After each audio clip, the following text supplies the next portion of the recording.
Bonjour à tous. Donc, je suis Garance Valla. Je vais animer ce webinaire avec Nicolas. Je suis ingénieure à Factorial, manager, je suis directrice technique en fait à Factorial, mais ingénieure de formation. C'est pour ça que je commence toujours par là. Et je suis à Factorial depuis maintenant 3 ans, mais ingénieure depuis presque 8 ans. Et donc voilà, en particulier, nous, de notre côté, l'IA et les RH, c'est pile dans notre sujet et on a des équipes qui travaillent là-dessus à temps complet. Donc, c'était l'occasion de vous parler de ce qu'on en apprend. Merci Garance. Et donc, je suis Nicolas Emery, je suis directeur de l'activité data chez Acton, en charge de toutes les activités qu'on appelle People Analytics, et notamment en charge d'une solution que nous avons développée qui s'appelle Data for People et qui utilise la data science au sens large, notamment l'IA, le machine learning. Et donc, j'interviens dans ce cadre pour partager nos expériences sur ce sujet. Alors, peut-être pour commencer, un premier chiffre, j'ai envie de dire, 79%, pardon, hein, ce sont le pourcentage des entreprises qui utilisent déjà une forme d'IA ou d'automatisation dans leur processus de recrutement et d'embauche. Donc, c'est un chiffre important, certes, mais c'est un chiffre qui cache un peu la forêt, un arbre qui cache la forêt, hein, parce que, effectivement, si on se rend compte de plus en plus que l'IA, la data science, ce sont des choses que la direction des ressources humaines se saisit. En tout cas, c'est souvent sur quelques processus et c'est souvent par l'intermédiaire d'une solution externe qui est acheté, hein, qui est utilisé au sein de ces organisations.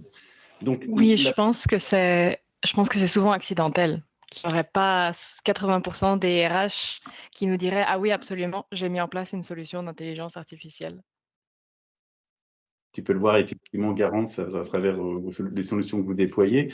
Et justement, la première question, c'est déjà comprendre les enjeux de l'intelligence artificielle au service des RH. Et ça, c'est la question de base, hein. Qu'est-ce que ça peut m'apporter en tant que RH? En quoi l'IA va changer, améliorer mon quotidien? C'est vrai qu'on en parle depuis quelques années maintenant, hein, sur de l'apport, hein, de l'IA, de la data science, du prédictif, du machine learning. Enfin, il y a plein de termes qui existent. Mais globalement, qu'est-ce que les RH ont en droit d'espérer, hein, de tous ces nouveaux concepts? Je vais commencer, Garance, et puis tu compléteras.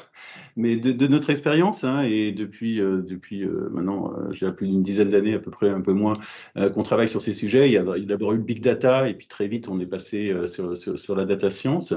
Qu'est-ce qu'on a pu constater? Des clients, des organisations qui vont mettre en place quelques expérimentations sur de l'IA. Parce que, évidemment, c'est quelque chose qui était dans l'air du temps. Et donc, on souhaitait savoir ce que ça pouvait apporter. Donc, on a expérimenté. Ça, c'était ce qu'on a fait au début, il y a 7-8 ans. Et en fait, ce sont des expérimentations qui, finalement, sont assez peu allées en production, qui ont assez peu été automatisées, ont été déployées au sein des organisations. Pour différentes raisons, et on va revenir dessus. Mais il y avait quand même une promesse derrière cette IA, tous ces modèles, hein, prédictifs, ces modèles de data science qu'on mettait en œuvre, hein, c'était de pouvoir aller plus vite, d'améliorer la performance sur un certain nombre de process RH.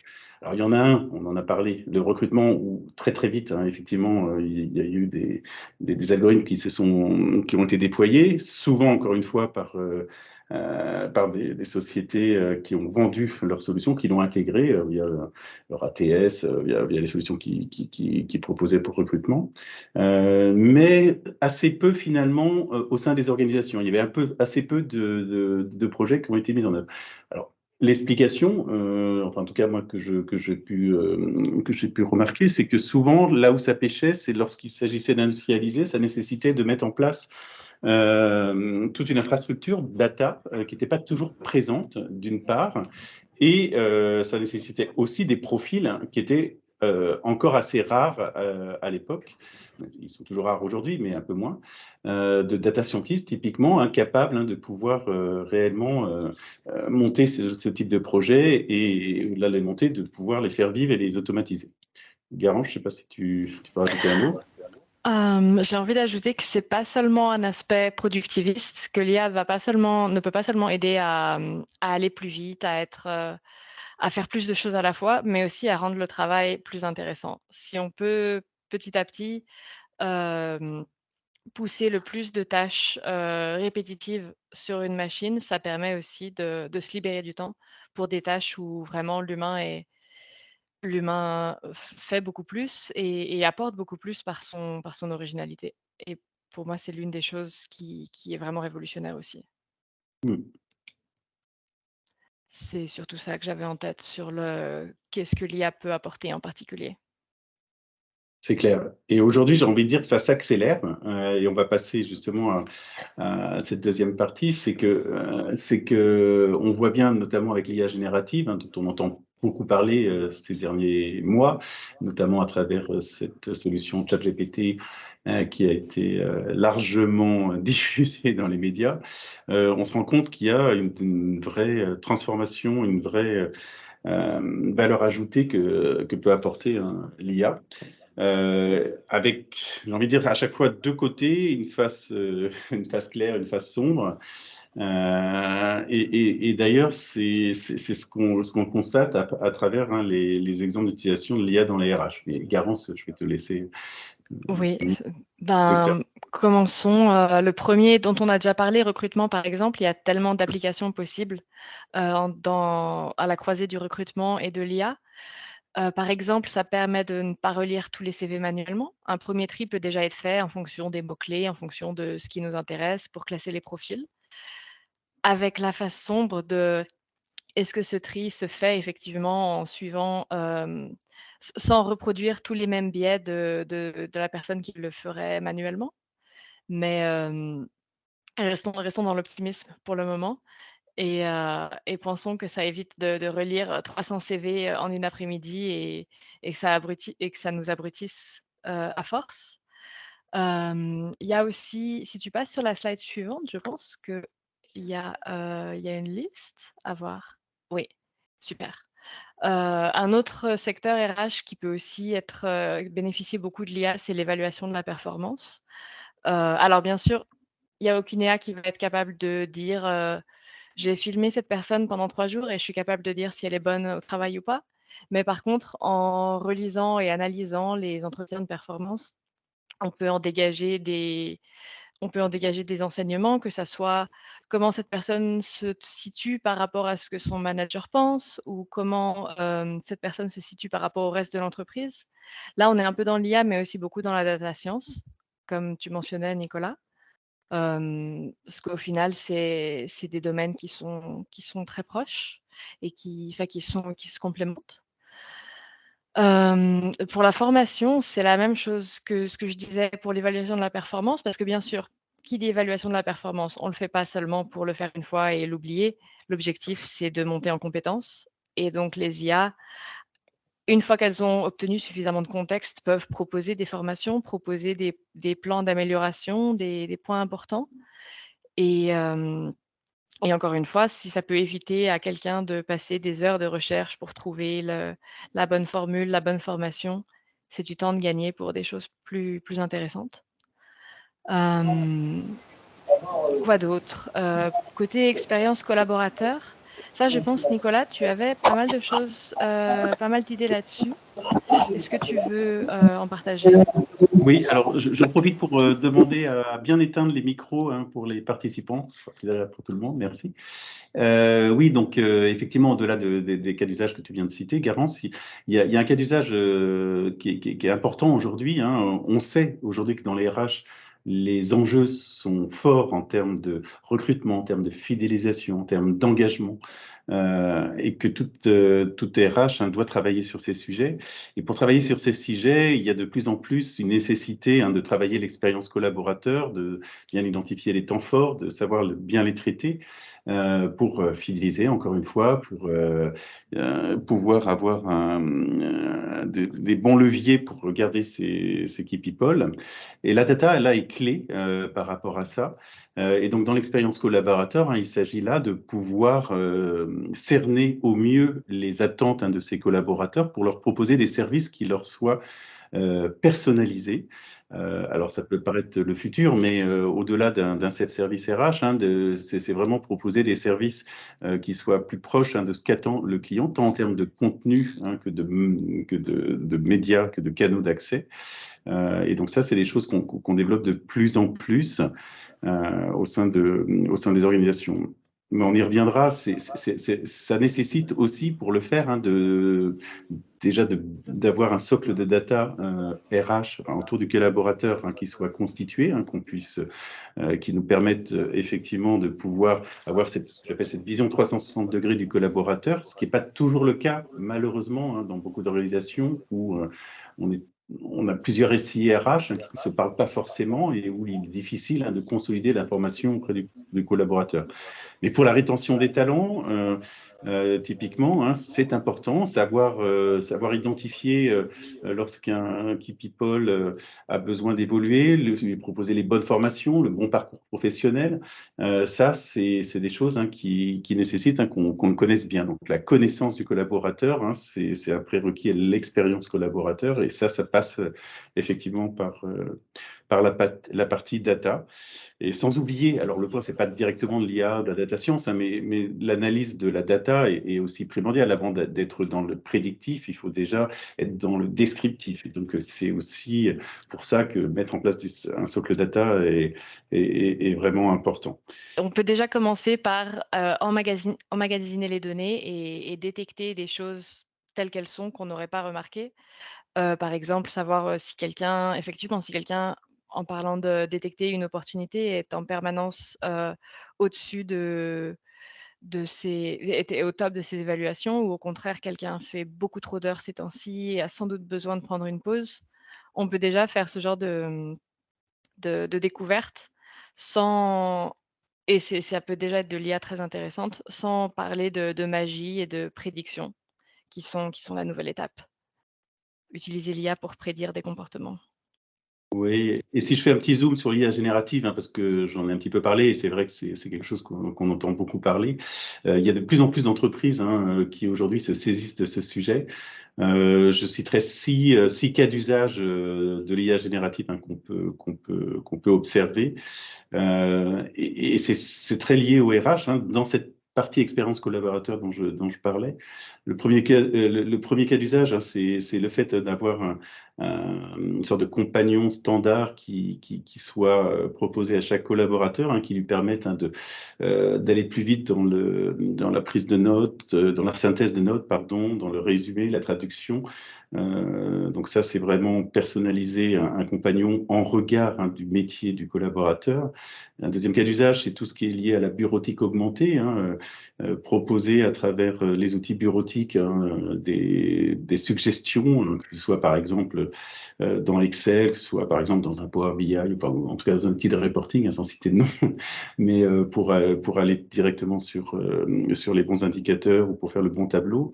Tout ce qui est agent conversationnel, les chatbots RH, ça fait longtemps qu'on en parle, mais là, avec l'IA générative, on peut aller encore beaucoup plus loin sur la proposition de valeur que l'on fait aux collaborateurs.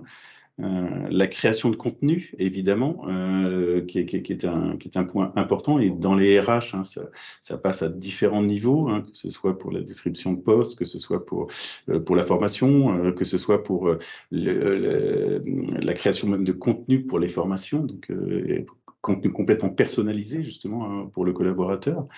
Et puis, bon, je ne vais pas tout décrire tous les usages, mais vous voyez qu'on observe chez beaucoup de nos clients vraiment des tas d'usages qui sont liés à l'IA, générative particulièrement. On va peut-être passer au sujet suivant. Et donc oui, maintenant qu'on a beaucoup développé sur les promesses et ce que ça peut apporter, comment le mettre en place en pratique? Comment l'obtenir? C'est là où le bât blesse plutôt, je dirais. En tout cas, quand on est seul, dans son entreprise à devoir tout faire. Et du coup, Nicolas, je te propose de commencer là-dessus aussi et je pourrais continuer. Oui, alors comment lancer un projet IA? Alors, il y a quelques prérequis, j'ai envie de dire, hein, sur ce sujet. Donc déjà, il faut avoir les compétences nécessaires. C'est des compétences, pardon, IT, ce qu'on appelle le data engineering, hein, pour pouvoir consolider la donnée, pour pouvoir la mettre à disposition, et puis des compétences de data analyst pour faire de l'analyse des données, et puis de data science, ce qu'on appelle les data scientists, hein, pour pouvoir vraiment travailler sur cette donnée à travers des algorithmes de data science, hein, en regard du sujet évoqué. L'autre, donc ça c'est évidemment un premier prérequis, et ça peut être mutualisé évidemment avec d'autres sujets, pas seulement pour les RH, hein, ça peut être des compétences qu'on trouve au sein de l'organisation, même s'ils ne sont pas dédiés au RH. Le deuxième point, c'est avoir les données à disposition. Je l'ai déjà dit, mais on ne peut pas faire de data science, on ne peut pas faire d'IA sans avoir de données et des données qui soient à la fois accessibles, avec une profondeur d'historique suffisante, avec une étendue de données suffisante, hein, pour pouvoir identifier des comportements, pour pouvoir vraiment avoir des algorithmes, hein, qui tiennent la route. Donc ça, c'est déjà un deuxième prérequis, avoir un socle de données, une infrastructure qui permette de le faire. Et puis, le troisième point, en termes de prérequis, c'est les algorithmes que l'on va faire pour les RH ne sont pas les mêmes que ceux qu'on va déployer pour faire, par exemple, une gestion de risque, hein, si on est dans la banque, ou une gestion de maintenance, si on est dans l'aérien. Enfin, parce que la différence, c'est que l'effet boîte noire que l'on peut voir souvent lorsqu'on est dans de l'IA ou de la data science, est difficilement applicable dans les RH. On a besoin de comprendre ce que fait l'algorithme. On a besoin de le comprendre parce que si on ne sait pas l'expliquer, on est à un double risque, déjà que ce soit pas entre guillemets légal, au sens où si on prend des décisions sur un algorithme qu'on ne comprend pas, et on a quelques exemples un peu célèbres, hein, qui ont montré que c'était dangereux, hein, évidemment, un algorithme ne peut remplacer l'humain, notamment sur des décisions qui concernent l'humain. Et puis deuxième point, ça va pas être accepté. Pour que ce soit accepté, ce type d'IA, il faut que le collaborateur ou l'expert RH, hein, puisse comprendre le pourquoi du résultat. Donc c'est le troisième prérequis important. Et ensuite, dans la mise en œuvre, hein, vraiment de ce projet, il y a toute une partie quand même, première partie, un peu ce qu'on appelle test and learn, hein, parce qu'on n'est jamais sûr du résultat en data science. Donc, pour bien s'assurer que le résultat attendu est finalement possible en regard de ces trois prérequis que je cite. Et derrière, on peut le mettre en œuvre, cet algorithme de data science, hein, suivant trois, en général, cas possibles, soit en faisant une application dédiée. Ça peut être, par exemple, tu citais, Garance, tout à l'heure, les moteurs de recommandation informatique, et qui peuvent tout à fait être un algorithme que l'on peut proposer. Donc, c'est une application dédiée, ce qui peut avoir la forme d'un chatbot, hein, pour déployer auprès des collaborateurs pour qu'ils puissent mieux travailler leur parcours de formation. Ça peut être aussi quelque chose qu'on va remonter, par exemple, dans des tableaux de bord analytiques. Exemple, la prédiction de l'absentéisme, hein, un autre cas qu'on a déployé chez les clients, où on va prédire l'absentéisme et sur les tableaux de bord de l'absentéisme, on va avoir pas seulement le passé, donc finalement la vision que j'appelle rétroviseur, mais aussi le futur en prédisant l'absentéisme et donc en pouvant ainsi, en mappant avec un planning de production, pouvoir identifier, hein, les éventuelles difficultés, hein, en termes de force de travail. Ça, c'est la deuxième possibilité de développer un algorithme de notation. C'est la troisième, hein, c'est de remonter les résultats de cet algorithme dans les écrans du SIRH, donc directement dans une application qu'utilise le gestionnaire RH ou le professionnel RH. Typiquement, ça va être, j'ai un autre exemple chez un autre client où on a travaillé sur notamment les retraites. et où on a identifié donc l'âge de départ à la retraite réel et les compétences associées qui risquaient de disparaître. Et tout ça a été remonté dans dans des écrans de plan de succession qui étaient proposés par le SIRH Talent, enfin par l'outil Talent qui avait qui avait le client. Voilà, c'est trois Oui, exemples. je crois qu'on l'a sur la slide suivante, non, Nicolas? Et ben, voilà, merci Oui, Garance. c'était ça. C'est bien ce qui me semblait. Je suis contente de me rappeler. Oui, mais alors quelles que soient ces manières, de toute façon, ont toujours les mêmes prérequis à différents niveaux. Par exemple, moi, pour parler du cas que je connais le mieux, bien sûr, l'intégration dans un outil de SIRH, ça nécessite quand même d'avoir digitalisé toutes les données de l'entreprise. On ne peut pas y couper. Ça nécessite en revanche beaucoup moins de compétences techniques puisque, il y a tout le SIRH qui le fait derrière de façon transparente et qui peut aussi s'appuyer sur le reste des données, pour généraliser, par exemple, la compétence pour lire des CV typiquement, ça s'apprend sur une IA l'apprend sur, tous les CV qu'elle reçoit en permanence, pas seulement entreprise par entreprise, ce qui permet de la rendre beaucoup plus, puissante. Bien sûr, on ne peut pas le faire avec toutes les données. Il ne s'agit pas de partager les données privées des entreprises entre elles. On parle seulement des choses, plus, publiques. Et évidemment, comme on l'a rappelé aussi tout à l'heure, il y a une autre solution qui est d'acheter, entre guillemets, sur étagère de l'IA. On en a parlé pour le recrutement. Il y a aussi de plus en plus d'éditeurs qui proposent des algorithmes et l'IA directement intégrés dans leur solution. Oui, typiquement, que ça soit bon, on a déjà beaucoup parlé du recrutement, on peut passer à un autre exemple, aussi pour les entretiens de performance.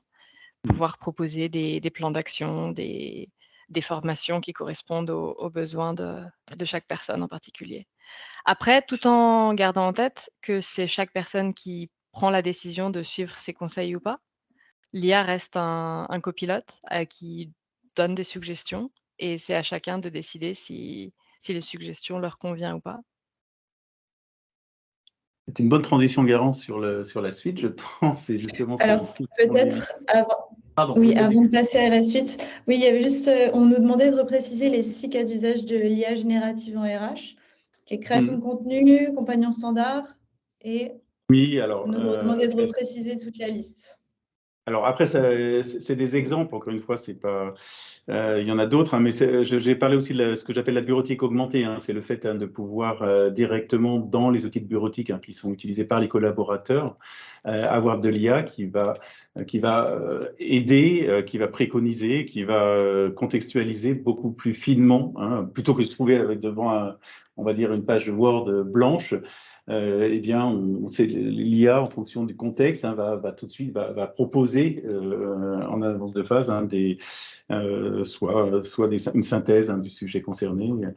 Donc ça, c'est la partie bureautique augmentée. J'ai parlé aussi de la création de contenu, de l'agent conversationnel, le chatbot RH intelligent, qui contextualise finalement le contenu qui restitue au collaborateur en fonction du collaborateur. Ça peut être aussi dans tout ce qui est dans toute la partie centre de service RH, être en capacité aussi de pouvoir analyser les discussions, les analyses, les messages qui sont remontés, les services qui sont, enfin les demandes qui sont faites au centre de service RH. Pour justement être plus performant, aller plus vite sur ces services. Et puis l'autre cas d'usage, mais alors qui est moins RH, c'est plutôt là, c'est plutôt pour l'IT, c'est tout ce qui est. Mais ça, je crois que Garance, tu l'utilises typiquement dans tes équipes, c'est l'aide aux développeurs. Finalement, c'est l'IA générative qui permet aux développeurs d'aller plus vite. Et là, ça a un impact sur les RH, typiquement pour développer des solutions de manière plus rapide. Oui, et aussi d'épanouissement au travail. Dans mes équipes, quand ça a été mis, déjà, on a eu plusieurs mois avec tout le monde qui le demandait tous les mois. Bon, alors quand est-ce qu'on a enfin cette solution? Et ensuite, grande clameur de ah waouh, enfin, on a cet outil qui nous aide à coder et c'est tellement mieux. c'est non seulement plus de productivité, mais aussi un vrai bénéfice, en fait, à présenter, de dire et dans nos équipes, vous pouvez utiliser des outils d'IA pour coder.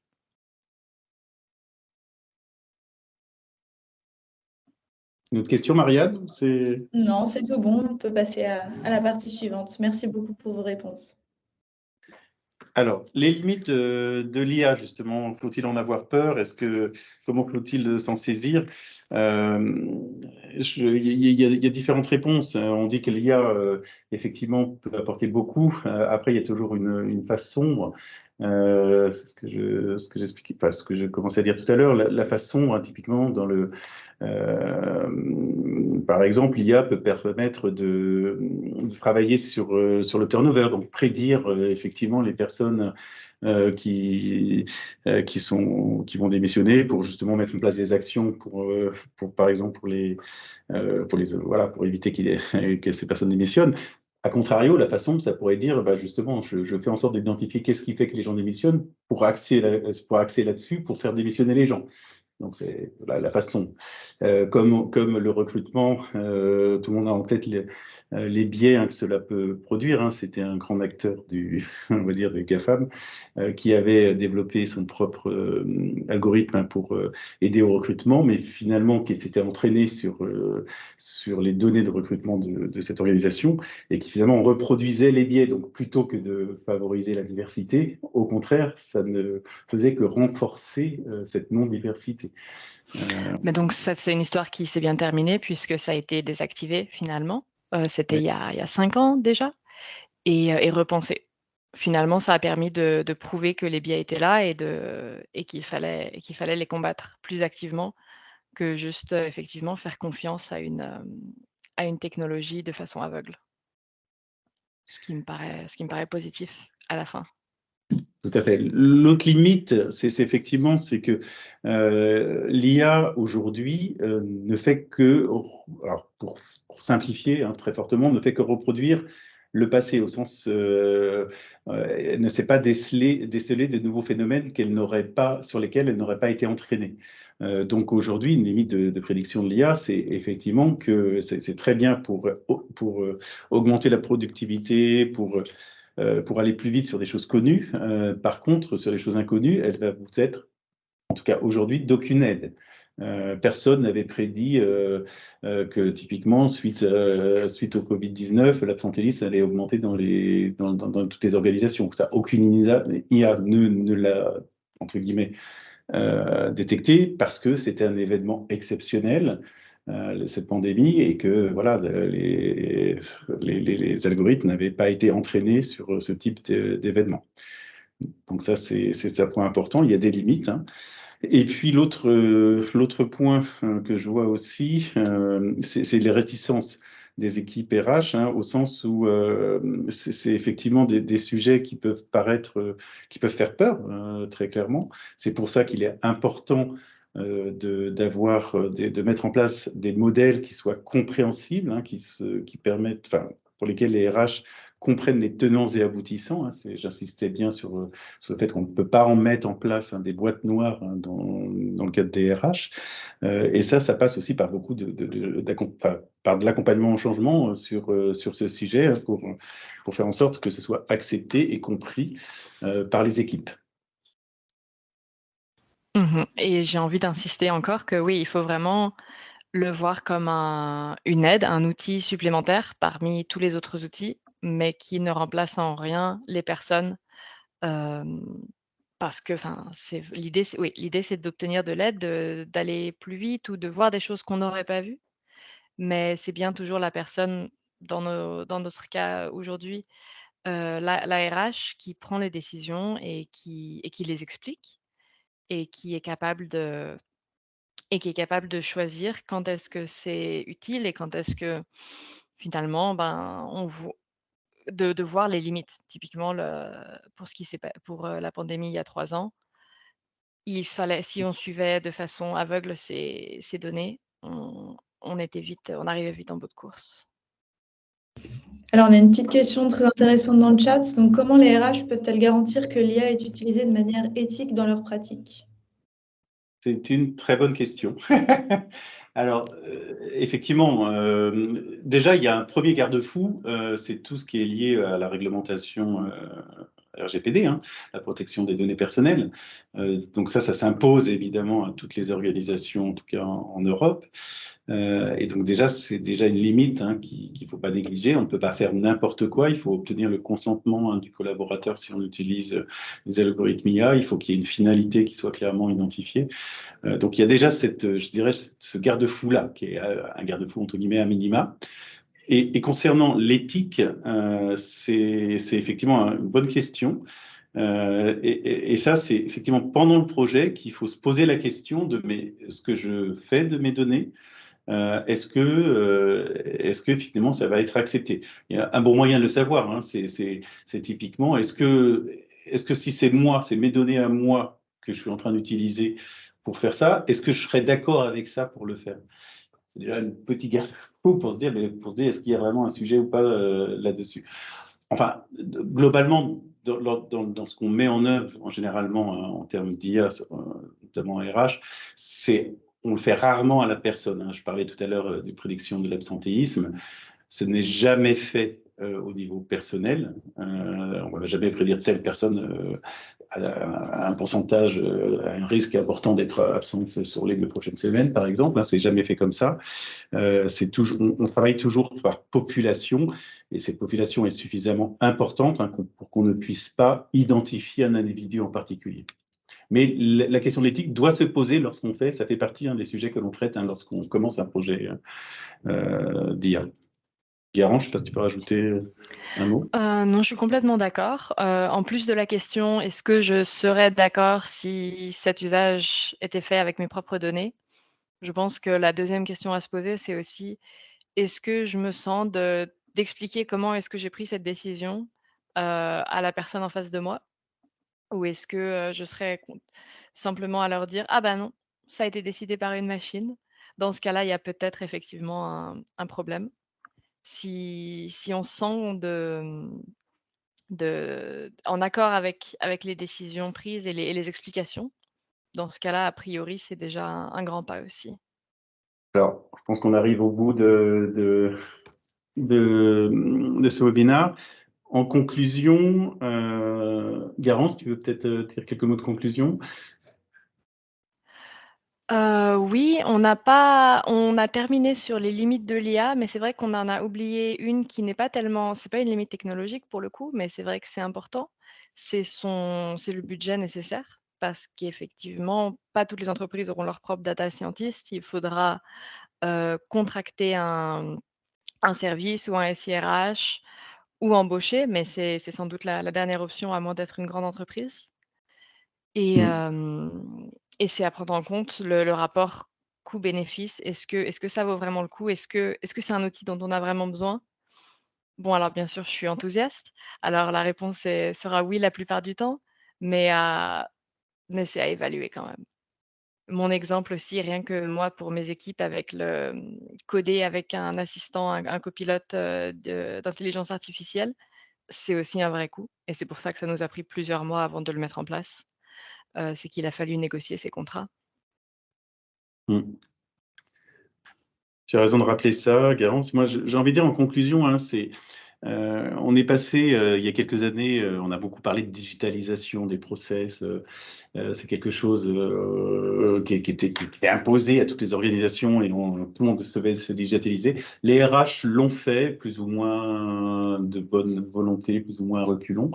Et j'ai envie de dire que là, c'est le next step après la digitalisation, hein, c'est l'IA. Aujourd'hui, je pense que ça va être compliqué pour une organisation de passer à côté de l'IA. On le dit, on le répète, mais à force de répéter, finalement, à force de crier au loup, peut-être qu'on n'y prend pas suffisamment attention. L'IA va clairement transformer les métiers, beaucoup, beaucoup, beaucoup de métiers, et même pour certains, complètement les réduire à la portion congrue. On a un exemple encore récent, hein, il y a quelques semaines, d'une société qui a licencié des centaines de personnes, hein, qui faisait des notes de synthèse, des revues de presse, et qui a tout remplacé par l'IA générative. Là, c'est un cas extrême, on en a parlé dans les médias. Mais ce que je veux dire par là, c'est que voilà, il faut aujourd'hui, il ne s'agit pas de voilà, au-delà de pas crier au loup, mais là, le loup, il est là, donc il faut effectivement s'en saisir, il faut bien comprendre. Alors, pas forcément, comme tu le disais, c'est un coût, donc effectivement, il ne faut pas forcément avec ses petites mains, mais utiliser ce qui existe sur le marché hein, pour déjà commencer, s'acculturer et vraiment se rendre compte hein, de ce que peut apporter, apporter l'IA. Merci pour ces éléments de réponse. Alors, on a une petite question sur comment l'IA peut-elle aider les professionnels des RH à prédire les besoins en formation et en développement des employés de manière plus précise. Voilà, mais alors ça ferait un webinaire à part entière, ça. Nous, on a plusieurs expériences sur le sujet, hein, notamment à travers notre plateforme Data for People, mais clairement, hein, ce sujet, ça nécessite hein, d'avoir, encore une fois, les données, typiquement tout l'historique de formation des collaborateurs, ça permet déjà de définir des trajectoires de formation en fonction des profils. Donc déjà, ça permet de donner un premier niveau de réponse sur le passé par rapport aux formations et aux compétences, enfin, aux formations à donner en fonction des compétences à acquérir par le collaborateur. Mais là, c'est encore une fois que sur ce qui s'est déjà produit. Et ça, en général, on couple ça avec des données qui sont plus tirées d'un panel hein, du marché sur finalement quels sont dans mon secteur, quelles sont quelles sont les tendances et quels sont finalement les métiers qui sont tirés, qui vont être nécessaires dans mon secteur, en prenant en compte typiquement des pays, par exemple, qui peuvent être en avance sur nous. Hein. Par exemple, les États-Unis ont en général quelques mois, si ce n'est années, d'avance sur nous sur les métiers. Donc, on peut comparer ça avec ce qui se passe aux États-Unis pour justement arriver à avoir un moteur de recommandation hein, qui, en fonction d'une stratégie d'entreprise, d'un secteur d'activité et d'un métier, hein, permettent de définir un plan de formation, enfin, en tout cas les recommandations de formation vraiment personnalisées en fonction de ces 3 critères. Mais bon, c'est un vaste sujet, donc on pourra en reparler. N'hésitez pas à revenir vers nous hein, si vous voulez qu'on en discute. Effectivement, on pourrait en parler pendant longtemps. Alors, on a une autre question donc pour Garance. Quelqu'un qui n'a jamais codé peut-il y arriver maintenant grâce à l'IA? Ça dépend ce qu'on entend par coder, disons. Les nouveaux outils qu'on a aujourd'hui d'IA, de no-code, etc., permettent de faire beaucoup de choses. Par exemple, j'ai aucun doute que quelqu'un qui ne sait pas coder peut s'en servir pour créer un site web. Même quelque chose, qui soit plus que juste des images et du texte, ça pourrait inclure un panier, un module de paiement. Aucun doute qu'on puisse faire ça en écrivant un petit peu de code et en utilisant beaucoup de suggestions. Après, ça permettrait je le vois pas permettre de créer des applications, nouvelles, encore une fois, et des cas d'usage, nouveaux. Parce que tout ce que ça fait, je pense par exemple au copilote de GitHub. Ce que ça fait, c'est lire tout le code qu'il a dans tous ses répertoires et faire des suggestions qui lui semblent, approximativement être correctes. Et comme pour l'IA générative pour ChatGPT qu'on voit, des fois ça marche. Quand on veut être très précis, par exemple sur les questions mathématiques, il vaut mieux pas lui faire confiance. Donc il y a des possibilités, mais ça, je recruterai pas quelqu'un effectivement qui n'a jamais codé, mais qui me dit: «Non, pas de problème, je le fais tout avec, un outil d'IA».